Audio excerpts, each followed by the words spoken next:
J'ai un peu plus de 30 ans et j'habite chez mes parents. Je vis avec le poids d'une dette d'environ 50 000 euros car je suis tombée dans l'engrenage des jeux d'argent, des pokers en ligne et des paris sportifs depuis plusieurs années.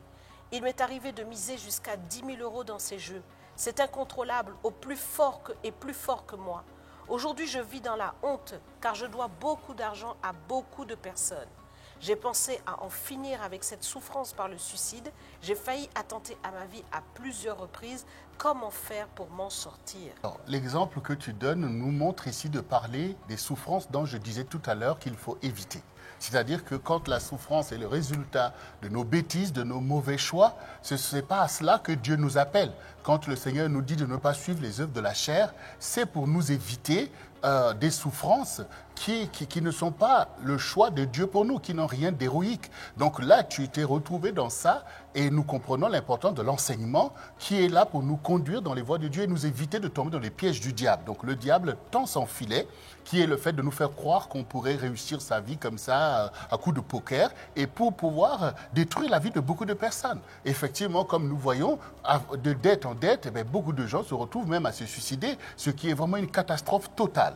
Donc première chose, l'enseignement qu'il faut tirer, que la victoire, ce n'est pas en suivant les voies qui ne sont pas de Dieu. La victoire, ce n'est pas avec le diable. La victoire, c'est quand les choses sont bien, quand les choses sont exemplaires, les choses sont de Dieu. Nous devons tout faire pour réussir. Maintenant, dans les pièges que le diable tend, nous devons au contraire éviter de ne pas aller là-dedans, puisque le Seigneur nous en détourne. Bon, maintenant, dans la situation où tu te trouves, ce n'est pas parce que tu es endetté que cette dette-là a plus de valeur que ta vie. Ta vie, c'est Dieu qui te l'a donnée. Donc, ce que Dieu attend, c'est la repentance. Dès lors que tu te sois repenti de ces choses, que tu brises ce lien par le fait que maintenant je connais, car le Seigneur dit, vous connaissez la vérité, elle vous affranchira. Je connais maintenant que ces jeux sont nocifs, sont les choses mauvaises. Je ne veux plus le faire, je n'enseignerai personne de le faire. Maintenant, la grâce est aussi pour toi.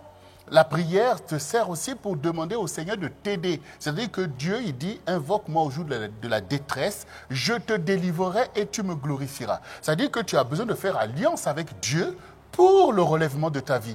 Tu présentes devant le Seigneur que Seigneur, voici ma situation, voici mes dettes, vraiment aide-moi. Le Seigneur ne va jamais t'abandonner, mais il va te montrer un chemin que tu dois parcourir, un chemin de consécration. Il va t'emmener à changer de mentalité, il va te donner du courage pour trouver un bon travail et il va te donner aussi la force de pouvoir faire face aussi à cette dette en faisant avec les négociations ce qui est nécessaire, mais pas la fuite en avant.